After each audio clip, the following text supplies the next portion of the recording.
தமிழ் தடத்தில் தன்னை விட தகுதி உள்ளவர்கள் யாராவது வந்தால் அவர்களை மட்டம் தட்டி அவர்களை வெளியில் அவர்களுக்கு ஒரு வெளிச்சம் கிடைக்காமல் என்னெல்லாம் செய்ய முடியுமோ அந்த அயோக்கியத்தனங்களை எல்லாம் கூச்சம் இல்லாமல் அறிவாலயம் செய்யும். விசில் சின்னத்திற்கு ஆதவ அர்ஜுனாவிற்கு நீங்கள் போடுகிற ஓட்டு பசித்து துடிக்கிற குழந்தைக்கு ஊட்டுகிற பால் சோறு சமம். மாற்றுக் கட்சி வேட்பாளர்கள் யாராக இருந்தாலும் அவர்களுக்கு போடுகிற ஓட்டு கடலில் விழுந்த மழைக்கு சமம், காட்டில் காய்ந்த நிலாவுக்கு சமம், பாறையில் விதைத்த விதைக்கு சமம். உங்கள் வாக்குகள் பலனின்றி போகாமல் பாதுகாக்கப்பட வேண்டுமானால் வாக்களிக்க வேண்டிய சின்னம் விசில், வாய்ப்பளிக்க வேண்டிய வேட்பாளர் ஆதவ அர்ஜுனான்னு சொன்னது தான் கண்ணாடி பாட்டில் பெண்கள் மேலே விழுது. கலவரச் சூழலையும் ஒரு கலகத்தையும் மூட்டி சேர வேண்டிய வாக்குகளை வழிமறிப்பதற்கு அவர்கள் திட்டமிடுவார்கள் என்று நான் கவலைப்படுகிறேன். தாவேக்காவுக்கு வர வேண்டிய வாக்குகளை வழிமறிப்பார்கள் என்று நான் கவலைப்படுகிறேன். இதெல்லாம் பார்த்து தான் நீங்கள் அரசியலுக்கு வரீங்க. தமிழ்நாட்டை காப்பாற்ற வேண்டும் என்றால் எங்களுக்கு ஓட்டு போடுங்க, திமுகவுக்கு ஓட்டு போட்டு ஜெயிக்க வைங்க, எங்கள் கூட்டணியை ஜெயிக்க வைங்க அப்படின்னு ரொம்ப தமிழ்நாட்டை காப்பாற்ற ஒரு புத்தேரியில் ஒரு கிளவியை நேரத்துக்கு தொந்தரவு பண்ணிட்டாங்க. புத்தேரி உங்கள் ஊர் பக்கமாச்சா? ஆமாம், புத்தேரியிலே ஒரு 80 வயசு கிளவிங்க. கிளவிகளுக்கு என்ன நிலைமைன்னா இது ஒரு அரசு தானே. இந்த குற்றச்சாட்டு தமிழ்நாட்டில் தொடர்ந்து வைக்கப்படுகிறது, வேணும்னு வைக்கிறது இல்லை. ஜெயிச்சிடலான் இருக்காங்க, அதுக்கான வாய்ப்பு கிடையாது. ஏன்னா மக்கள் இந்த அரசாங்கம் இனிமேல் இருப்பது தமிழ்நாட்டுக்கு ஆபத்துங்கிறது எனக்கு ஆபத்துன்னு ஒவ்வொரு வாக்காளரும் இன்னைக்கு உணர தொடங்கியிருக்கிறார்.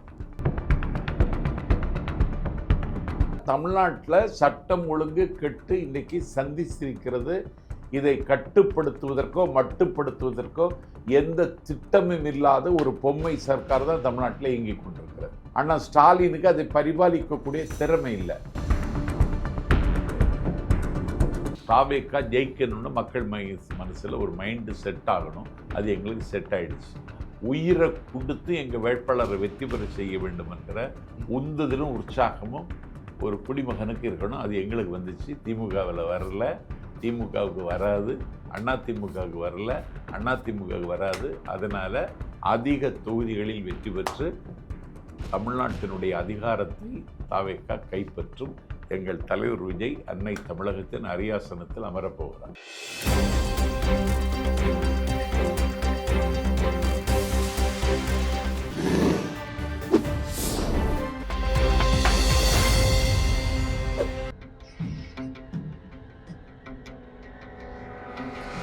தமிழ் அலை நேயர்களுக்கு வணக்கம். இன்றைய சந்திப்பில் நம்மோடு இணைந்திருப்பவர் தமிழக வெற்றி கழகத்தின் பரப்புரை செயலாளர் திரு நாஞ்சில் சம்பத் அவர்களை வரவேற்பதில் மகிழ்ச்சி. வணக்கம் சார். வணக்கம் சார். தேர்தல் பிரச்சாரங்கள்லாம் எப்படி போயிட்டுருக்கு? தொடங்கியாச்சுண்ணா. தாவேக்காவுக்கு தேர்தல் பிரச்சாரத்திற்கு உரிய பாதுகாப்பு வழங்கப்படவில்லை. அதே போன்று உங்களுடைய தலைவர் திரு விஜய் அவர்கள் கலந்து கொள்ளக்கூடிய கூட்டத்திற்கும் பாதுகாப்பு வழங்கப்படவில்லை என்ற குற்றச்சாட்டை தொடர்ந்து கூறி வரீங்க. கடந்த 2 தினங்களுக்கு முன்பு கூட அவர் வேட்புமனு பெரம்பூரில் வேட்புமனு தாக்கல் செய்து பிரச்சாரத்தை மேற்கொண்டார். அதைத் தொடர்ந்து கொளத்தூரில் பிரச்சாரம் மேற்கொள்ளும் போது உரிய பாதுகாப்பு வழங்கப்படவில்லை என வில்லிவாக்கத்தில் பிரச்சாரம் மேற்கொள்ள வேண்டிய பிரச்சார பயணத்தை பாதியிலே கட் பண்ணிட்டு வீட்டுக்கு வந்துட்டார். அதற்கு உங்கள் பொதுச் செயலாளர் கூட ஒரு குற்றச்சாட்டை அறிக்கையாக வெளியிட்டிருந்தார். ஆதவ அர்ஜுனா கூட ஒரு நீண்ட கரூர் சம்பவம் போன்று மீண்டும் நடைபெறுவதற்கான வாய்ப்புகள் இருக்குன்னு ஒரு பெரிய பூகம்பத்தை ஏற்படுத்தினார். எப்படி, என்ன பாதுகாப்பு உங்களுக்கு வழங்கப்படவில்லை? அதுதான் அவர்களது திட்டம். இந்த தேர்தலில் வன்முறையை கட்டவிழ்த்துவிட்டு தாவேக்கா தொண்டர்களை ஊக்கத்தோடு பணியாற்றுகிற அவர்களுடைய உள்வலியை சிதைப்பது அவர்களது நோக்கம். இதை கரூரில் செய்தாங்க. இப்பொழுது எங்கள் தலைவர் வேட்புமனு தாக்கல் செய்துட்டு வெளியே வர்றார். தொலைக்காட்சிகளில் அண்ணன் ஸ்டாலின் வேட்புமனு தாக்கல் செய்துட்டு வெளியே வர்றார். ஸ்டாலினுக்கு கிடைக்கிற வரவேற்பையும் தொலைக்காட்சி காமிக்குது, எங்கள் தலைவர் விஜய்க்கு கிடைக்கிற வரவேற்பையும் காமிக்கிறாங்க. எங்கள் தலைவர் விஜய்க்கு ஆரவாரமாக மிகுந்த ஆர்ப்பாட்டமாக அப்படி தன்னெழுச்சியாக தாண்டி குதிக்கிறான் எங்கள் தம்பிமார்கள். எனக்குள்ளேயே ஒரு பரவசம் பற்றி கொண்டது. தமிழ்நாடு ஊடகங்களுக்கு அதில் முக்கியத்துவம் கொடுக்க முடியாத அளவுக்கு அவங்களுக்கு நெருக்கடி. ஆனால் India today, north India media எல்லாம் போட்டு, என்டிடிவி போன்றவையெல்லாம் போட்டு எங்கள் தலைவரை ரொம்ப பிரபலப்படுத்திட்டாங்க. இதெல்லாம் திமுகவில் தாங்கி கொள்ள முடியாது. தன்னை தவிர யாரும் தமிழ்நாட்டில் தகுதி உள்ளவராக இருக்கக்கூடாது என்பது கலைஞர் காலத்தில் இருந்தே அவங்க கடைப்பிடித்த முறை. அதனால தான் அவங்க தம்பி பிரபாகரனை கூட ஏற்றுக்கொள்ள மறுத்தாங்க. ஏன்னா தமிழ் தேசிய இனத்தினுடைய தலைவன் என்ற தகுதிக்கு அவர் உயர்ந்தார். அது சாதாரணமாக இல்லை. அவரை கூட கலைஞர் ஏற்றுக்கொள்ள மறுத்தார். அதற்கு பிறகு தமிழ் தடத்தில் மயில்சாமி அண்ணாதுரைன்னு ஒரு சயின்டிஸ்ட் திண்ணைப்பள்ளிக்கூடத்தில் கல்வி கற்று இஸ்ரோவில் பணியாற்றி ஒரு பல சாகசங்களையும் அரங்கேற்றிய மதிப்பிற்குரியவர் மயில்சாமி அண்ணாதுரை. அவரை கருணாநிதி கண்டுகொள்ளவே இல்லை.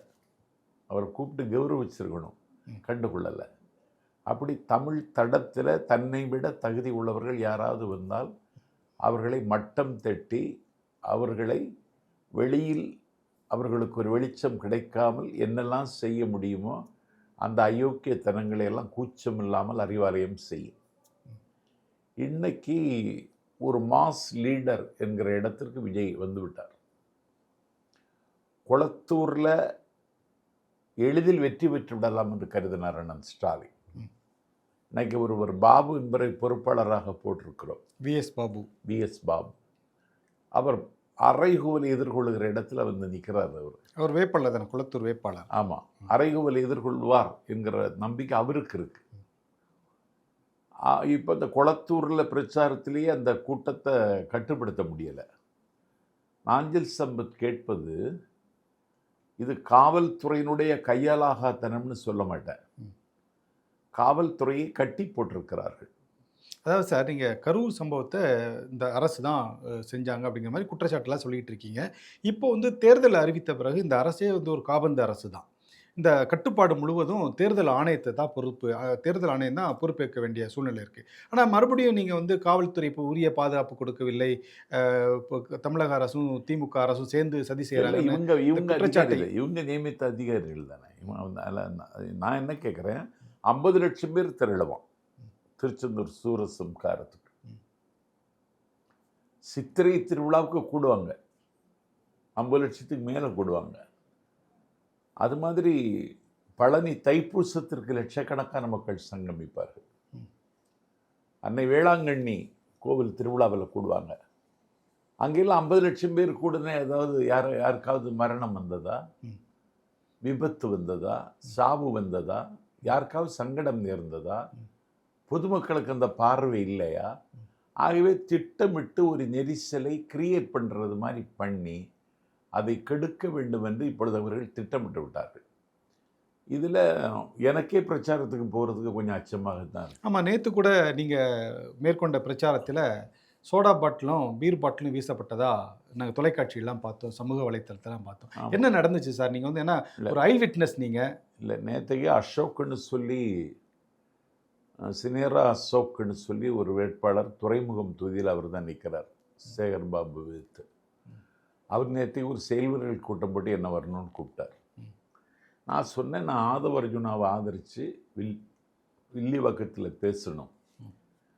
தலைவர் நேற்றைக்கு வர முடியலை, ஆதவ அர்ஜுனாவுக்கு கொஞ்சம் வலிக்குது, தலைவருக்கு பிரச்சாரத்தை நான் செய்ய முடியாது, ஆனால் ஏன் எங்களுக்கு வாக்களிக்கிற நியாயமான காரணத்தை வில்லிவாக்கம் மக்களுக்கு நான் சொல்லணும், அதனால் அதை முடிச்சுட்டு வரேன்னு சொல்லிட்டு என்னை முதல்ல பேச விட்டார் ஆதவ அர்ஜுனா.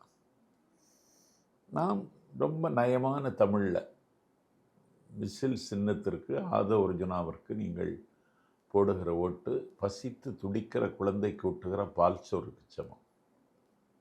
விசில் சின்னத்தில் ஆதவ அர்ஜுனாவுக்கு நீங்கள் போடுகிற ஓட்டு படிக்கின்ற மாணவனுக்கு புகட்டுகின்ற கல்விக்கு சமம்.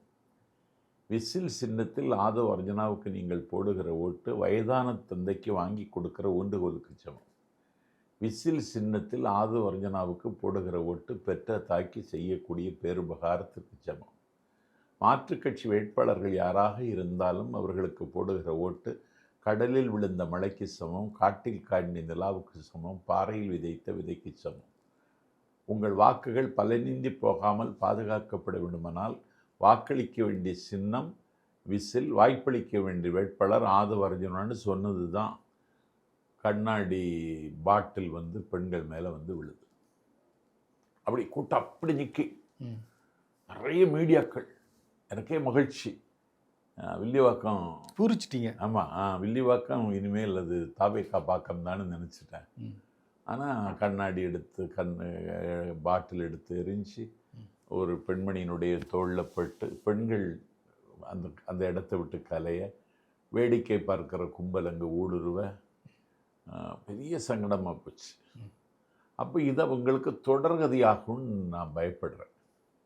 தாவேக்கா பிரச்சாரம் பண்ணுற இடத்துலலாம் இந்த மாதிரி நிகழ்ச்சி வாய்ப்பு இருக்கு அப்படி கிளப்புவாங்க. ஏன்னா அந்த முகுந்தம் அரங்கம் இருக்கே எக்மோரில், அந்த அரங்கத்தில் ஒரு டிபேட்லேயே பிரச்சனை பண்ணாங்க. அந்த அங்கே ஒரு புதிய பூசாரி இப்போ வந்திருக்கான். புதிய பூசாரி செந்தில்வேலுன்னு வருதேன். ஓகே.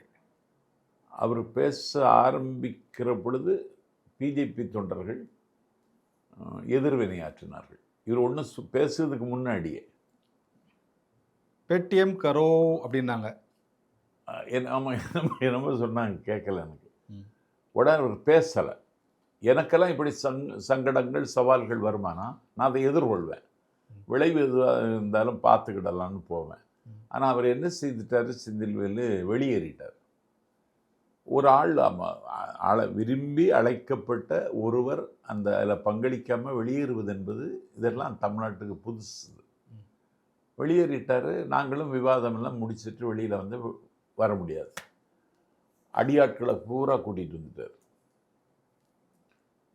வட சென்னையில் உள்ள அடியாட்கள் பூரா வந்துட்டான். பெண் அடியார்கள் வந்தாங்க. பெண் அடியார்கள் இருந்தது தெரியும், பெண் அடியாட்கள் இருக்காங்கங்கிறத அன்னைக்கு தான் நான் பார்த்தேன். நானே வெளியே போக முடியலை. அடியாருக்கு அடியார் மாதிரி. ஆமாம், தம்பி தான் என்ன அண்ணன் ஒரு இடம் போக வேண்டாம், இப்போ கொஞ்சம் வெயிட் பண்ணுங்கன்னு சொல்லி என்ன சுற்றி நின்னாங்க. அப்படி ஒரு கலவரச் சூழலையும் ஒரு கலகத்தையும் மூட்டி வந்து சேர வேண்டிய வாக்குகளை வழிமறிப்பதற்கு அவர்கள் திட்டமிடுவார்கள் என்று நான் கவலைப்படுகிறேன். தாவேக்காவுக்கு வர வேண்டிய வாக்குகளை வழிமறிப்பார்கள் என்று நான் கவலைப்படுகிறேன். இதெல்லாம் பார்த்து தான் நீங்கள் அரசியலுக்கு வரீங்க. ஆமாம், இது எனக்கு வந்து எனக்கு தொழில் கவிதை நாற்றுக்கு உழைத்தல், இமைப்பொழுதும் சோறாதிருத்தல் நம் பாரதி. எனக்கு தொழில் பேச்சு நாட்டுக்கு உழைத்தல், இமைப்பொழுதும் சோறாதிருத்தல். நான் எப்பொழுதும் இமைப்பொழுதும் சோறாதிருக்கணும்னு அந்த பயிற்சியில் நான் ஒரு நல்ல மதிப்பெண் பெற்றிருக்கிறேன் இன்றைக்கி தமிழ்நாட்டில். எனக்கு அதை பற்றி ஒன்றும் கவலை இல்லை. ஆனால் நிலைமை அதை சொல்கிறேன் இன்றைக்கி.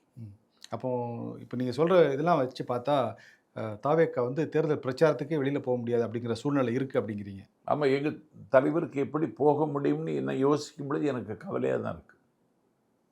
நான் தலைவரையே சந்தித்து ஜெயலலிதா பாணியில் ஒரு 3 இடங்களில் எல்லா வேட்பாளர்களையும் வர சொல்லி ஒரு 3 மாநாடு நிகழ்த்த 3 கூட்டங்களோடு முடிச்சுட்டு, வேறு நீங்கள் டிஜிட்டல் யுகத்தில் அது சம்பந்தமான பிரச்சாரங்களை நீங்கள் தொடர்ந்து இருக்கிற இடத்துலேருந்து செய்யலான்னு சொல்லலான் இருக்கேன். அதாவது வெளியிலே போகாதீங்க, வீட்டில் 3 கூட்டத்துக்கு போனோம்.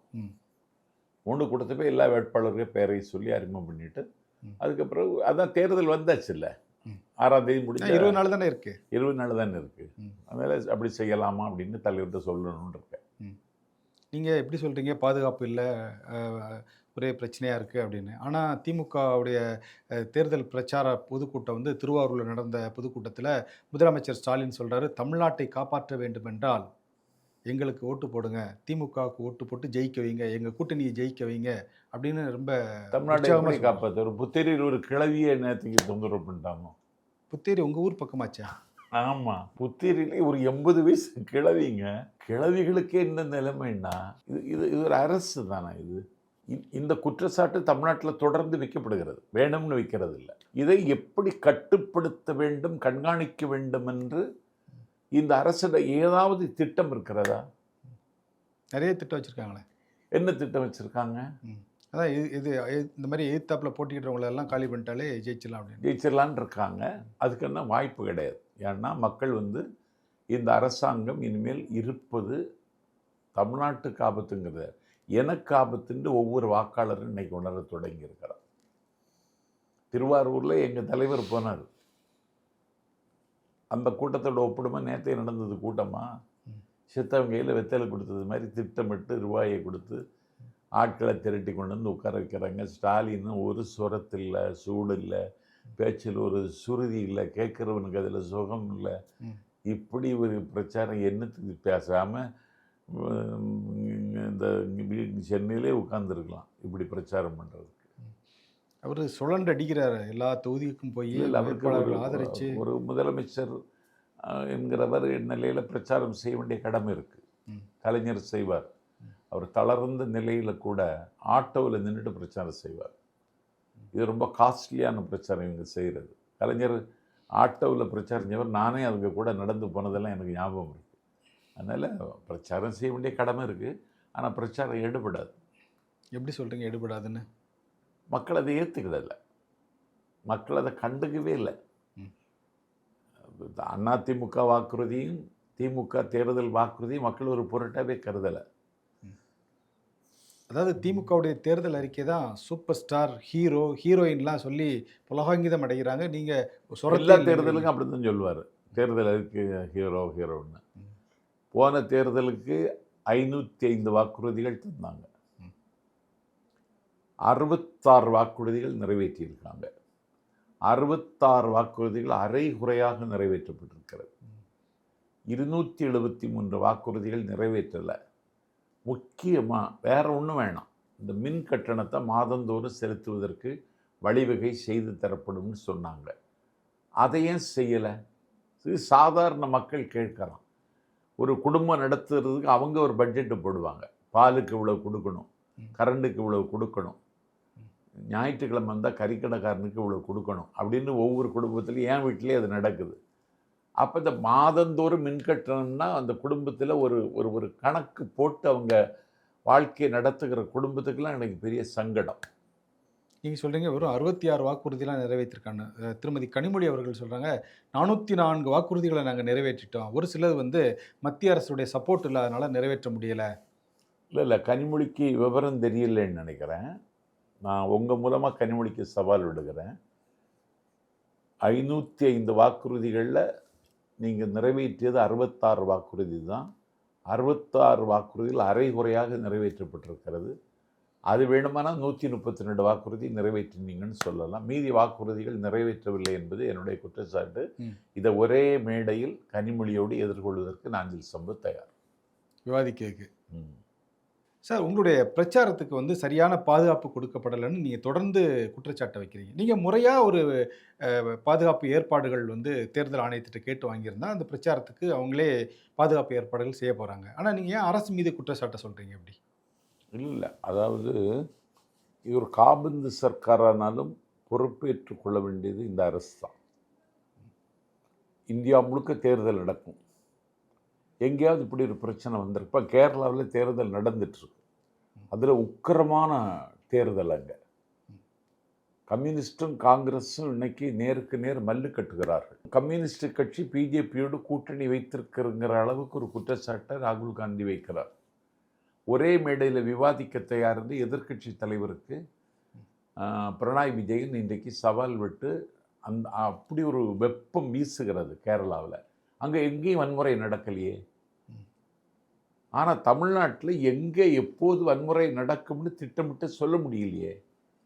இப்போ எங்கள் தலைவர் ஆரம்பமே இப்படி இருந்தால் அவர் 21ஆம் தேதி வரைக்கும் பிரச்சாரம் பண்ணணுமே.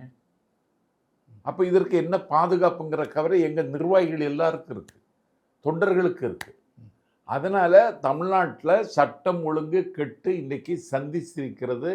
இதை கட்டுப்படுத்துவதற்கோ மட்டுப்படுத்துவதற்கோ எந்த திட்டமும் இல்லாத ஒரு பொம்மை சர்க்கார் தான் தமிழ்நாட்டில் இயங்கிக் கொண்டிருக்கிறது. ஆனால் ஸ்டாலினுக்கு அதை பரிபாலிக்கக்கூடிய திறமை இல்லை. முதல்ல நீ ஒரு பொறுப்பு டிஜிபியை வச்சுட்டு ஏன் காலந்திருக்கிறாய்?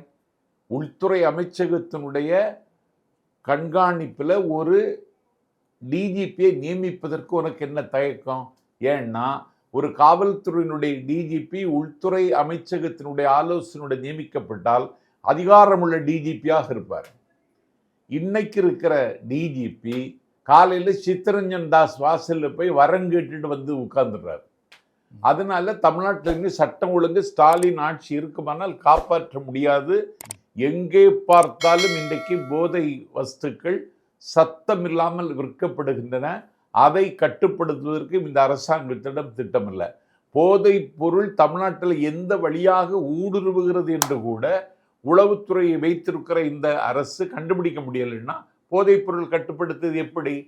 தமிழ்நாட்டில் ஒரு அபிநியுத்தம் நடத்த வேண்டிய அளவுக்கு தமிழ்நாட்டில் போதைப் பொருள் நடமாட்டம் இன்றைக்கு இருக்கிறது. சார், நீங்கள் இந்த அரசு மீது அடுக்கடுக்காக குற்றச்சாட்டை சொல்கிறீங்க. அவங்க சொல்கிறாங்க திராவிட மாடல் 1 வந்து வெற்றிகரமாக நாங்கள் வந்து நிறைவேற்றி காட்டிட்டோம். திராவிட மாடல் 2.0 எதிர்பார்த்து மக்கள்லாம் காத்துட்ருக்காங்க. அதனால் வந்து எங்களை தான் மறுபடியும் தேர்ந்தெடுப்பாங்க. 200 தொகுதிகளுக்கு மேலே நாங்கள் வெற்றி பெறுவோம் அப்படின்னு சொல்லி அழுத்தம் திருத்தமாக முதலமைச்சர் ஸ்டாலின் சொல்கிறாரு. உனக்கு வருகிற கூட்டமே நீ தோத்து போனேன்னு உனக்கு உணர்த்தலையா? மக்கள் எப்படி திரண்டு வருகிறாங்கிறத பார்த்து தாங்க ஒரு இந்த ஆட்சி வருமானு சொல்ல முடியும். அப்படி பார்த்தா எடப்பாடி பழனிசாமிக்கும் தான் கூட்டம் அதிகமாக வராங்க. தாவேகா தலைவருக்கு விஜய்க்கும் கூட்டம் அதிகமாக வராங்க. எடப்பாடி பழனிசாமிக்கு வருகிற கூட்டமும் தானாக வருகிற கூட்டம் இல்லை, திட்டமிட்டு திரட்டப்படுகிற கூட்டம். சரி, திரண்டு வருகிற கூட்டத்தில் ஏதாவது பிரச்சனைகளை பற்றி பேசுகிறாரா எடப்பாடி பழனிசாமி? அவர் முழங்குறாரு. இந்த அரசாங்கத்தினுடைய கன்னத்தில் அறைந்தது மாதிரி கேள்வி கேட்பதற்கு துப்பு இருக்கா?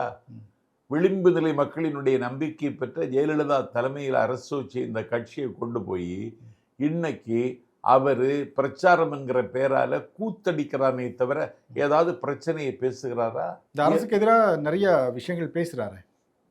அரசுக்கு எதிராக பேச வேண்டிய விஷயம் என்னன்னாவது எடப்பாடிக்கு தெரியுமா? உங்க தலைவர் கூட கேளுங்க, சட்ட ஒழுங்கு கெட்டு போச்சு, போதை அதல்ல சார். நீங்க ஆட்சிக்கு வந்து 5 வருஷம் ஆகுது. அரசியல் அட்டவணையில் இருக்கிற 22 மொழிக்கும் ஆட்சி மொழி அந்தஸ்து வாங்கி தருவேன்னு சொன்னீங்க. அதற்கு ஒரு துரும்பு தூக்கி போட்டீங்களா? உயர் நீதிமன்றத்தில் தமிழை வழக்காடு மொழி ஆக்குவோம் என்பது உங்களுடைய வாக்குறுதி. அதை நிறைவேற்றீர்களா? இல்லை. அதே போல செம்மொழி ஆய்வு நிறுவனம் மைசூரில் இருப்பதை மாற்றி தமிழ்நாட்டுக்கு கொண்டு வந்து அதை இயக்குவதற்கு நாங்கள் நடவடிக்கை எடுப்போம்னு சொன்னீங்க. ஆக்குறீங்களா? செம்மொழி ஆய்வு நிறுவனத்திற்கு சுதா சேஷையும் தலைமை தாங்கிட்டாங்க. தமிழ்நாட்டில் இருக்கவங்க மைசூரில் போய் தலைமை ஏற்கிறாங்க. ஆமாம், நான் கேட்குற சுதா சேஷனை நான் குறை சொல்லலை. இதிகாசத்தில் ஈடுபாடு மட்டுமல்ல, இதிகாச அறிவு பெற்ற பெருமாட்டி, சமஸ்கிருதத்திலையும் புலமை உள்ளவங்க. இத்தனையும் அவங்க ஒரு அனாட்டமி டாக்டர். அவங்கள நான் குறை சொல்லலை. நான் என்ன கேட்குறேன், ஒரு செம்மொழி தமிழ் ஆய்வு நிறுவனத்திற்கு தமிழ் படித்தவங்களை உட்கார வைக்க முடியாதா? நீ அதை கூட செய்யலையே. நீ உனக்கு தெரியலையே.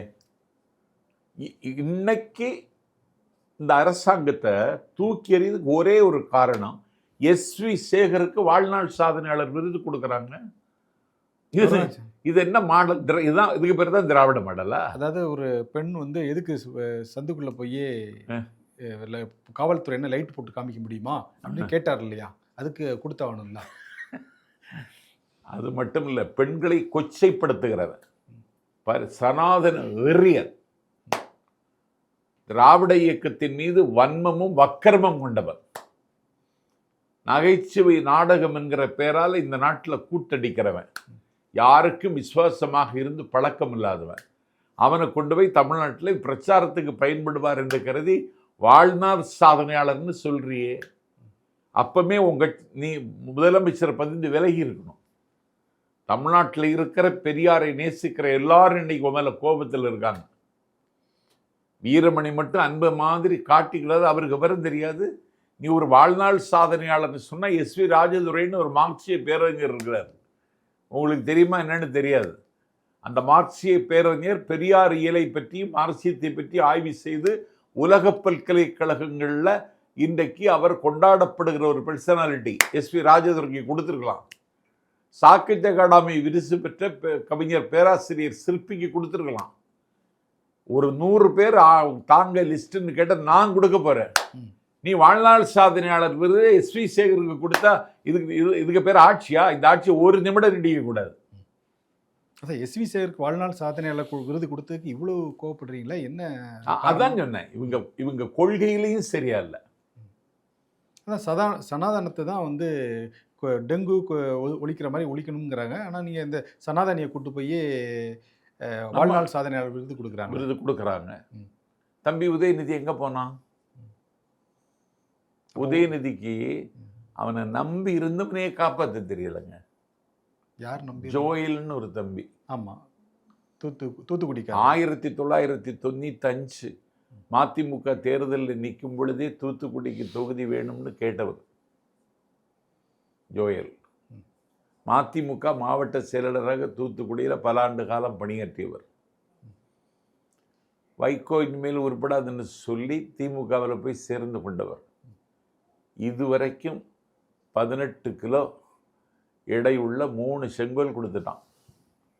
விருதுநகரில் கூட பிரம்மாண்டமான மாநாடு நடத்தி காமிச்சாங்க, இளைஞரணி மாநாடு. செங்கோல் 3 செங்கோல் கொடுத்துட்டாங்க, வெள்ளி செங்கோல்.